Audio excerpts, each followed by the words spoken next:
Hi everybody, I've been lardicized.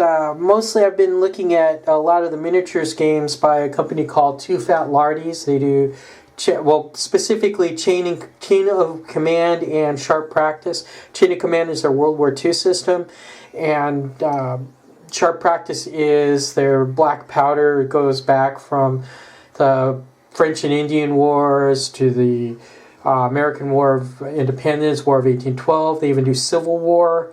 As with all the Too Fat Lardy games, they have a variable turn sequence, and it's sort of random, but really not. And also another thing, I like that, and I also like the fact that you don't need a ton of figures to kind of get involved with the period. My friend and I are planning to do some American War of Independence, and the Sharp Practice has two ways of going about it. You draw cards that have information on it that allow you to move and take actions with your figures. You can do cards, or you can do poker chips out of a bag. I prefer the poker chips out of the bag because these are 11.5 weight poker chips, and they seem heavy. They have a little weight to them, and it feels good drawing them out of a bag. I don't know what it is. I got to try to find a bag, have a bag made with the "Don't Tread on Me" thing. But anyway, the cards or the poker chips have numbers on them or a flag, and as a result of the draw, that's how you do your actions. But with the poker chips, I was thinking, how am I going to put the numbers on there? Now for the flags, I'm just going to leave them blank, okay?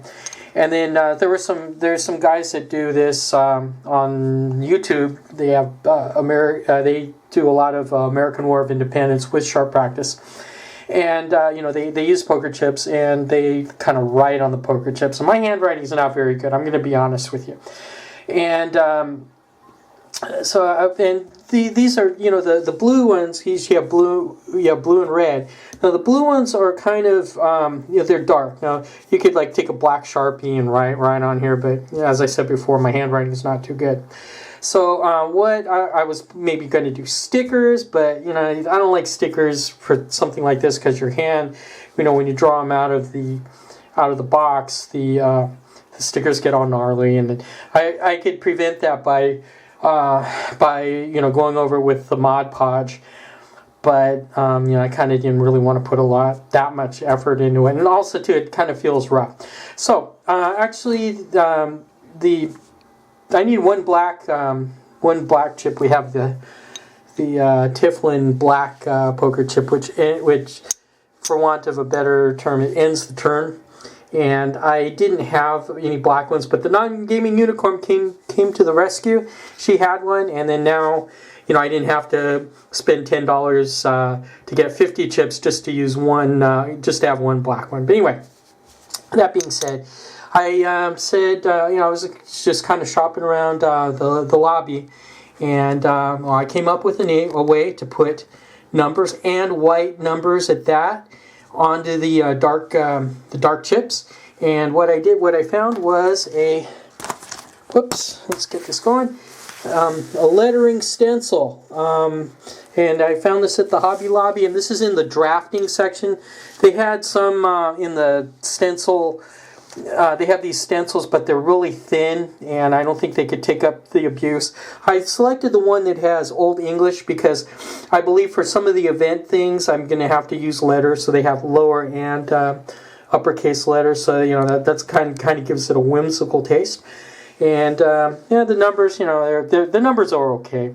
And then I was thinking, I'm going to just use acrylic paint to go through it, but the non-gaming unicorn came up with an idea. She said, use a Sharpie oil-based pen. Now the pen is maybe about $4 or $5 at the lobby, and then if you have your 40% coupon, if you're like me, I'm a cheap bastard, so I won't buy anything unless I have that 40% coupon.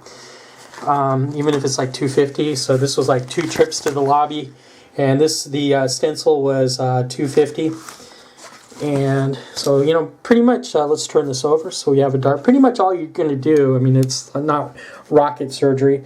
You just put your, whatever number or letter you want, just put it over your thing, over your chip. You know, you center it the way you like it, and then you just draw through it with the Sharpie pen. Now, some parts of the stencil are kind of thin, and it's hard for the pen. To get through, so you know, you just kind of be aware of that.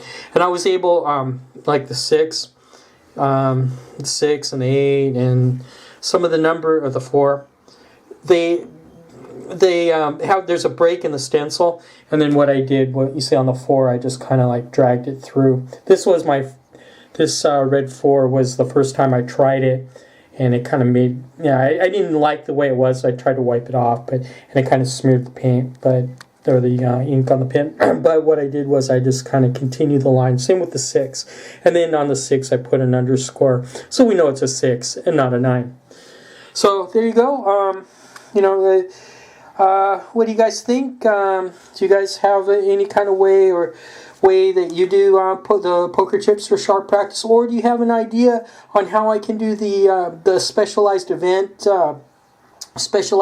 chips, which I'm planning on doing on white? I'm thinking about just like putting a letter on it, and then having the letter correspond to whatever the chip for this scenario entails. So, well, there you go. So, give me a hearty thumbs up.